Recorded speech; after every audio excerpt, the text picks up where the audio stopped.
You give two great performances in Deliverance and Exhibiting Forgiveness.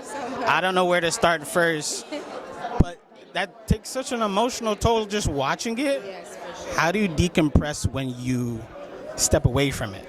Well, good thing we're at a conference for faith here because that's a huge part. Prayer is a huge part.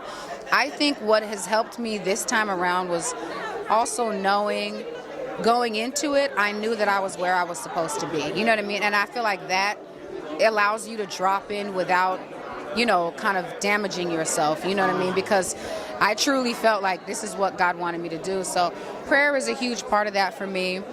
And that allows me to let go of the things that I'm not supposed to hold on to. But the other part that I believe God showed me was acceptance, is to, we try to do this thing where we go through this experience. These characters were experiences and they were life-changing experiences. And so I kept having this habit of wanting to go back to who I was before the characters, and I just remember God stopping me in my tracks and just saying, don't do that. You won't be the same next week. You won't be the same a week from then. You won't be the same in a year. We're constantly growing. We should be. And so it's allow this experience to change you and grow you and prepare you for this season the way I designed it to do, and that has really given me a lot of peace, And I keep listening to Brick by Brick or Brick. And I'm like playing it, and I'm like so emotional. Talk about that journey of singing and acting and exhibiting forgiveness. Yes, for sure. I mean, I think Titus always knew he wanted me to do the music for it. He always wanted. Titus Kafar is the director of Exhibiting Forgiveness and stars Andre Hall and Anjanou Ellis, John Jelks. Shout out my people. I love y'all so much.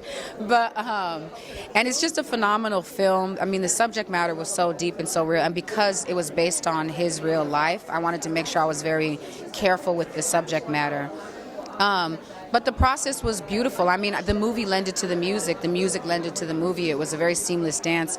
But what it inspired was, I think what I was most inspired by was forgiveness, but also this idea that between Aisha and Terrell's relationship in the movie, how are they able to create a life and a present and a future that they've never experienced? And I think that's one of the greatest gifts God has given us. I think to give us vision and to give us insight, to be able to, how do you create a household full of peace when all you've ever known is chaos and tumult? How do you create love and nurturing and kindness and gentleness when all you've ever known is abuse? You know what I mean? So I think that that's one of the greatest miracles, and that's why the line says building with bricks that we were never given, And I think it speaks to just us as a people, as Black people, harkens back to even the pyramids and on down. It's like we're constantly building realities and communities and futures with bricks that we were not given, and that's the grace of God, I believe. You know what I'm saying? Love that. Thank you so much. Thank you. Thank you.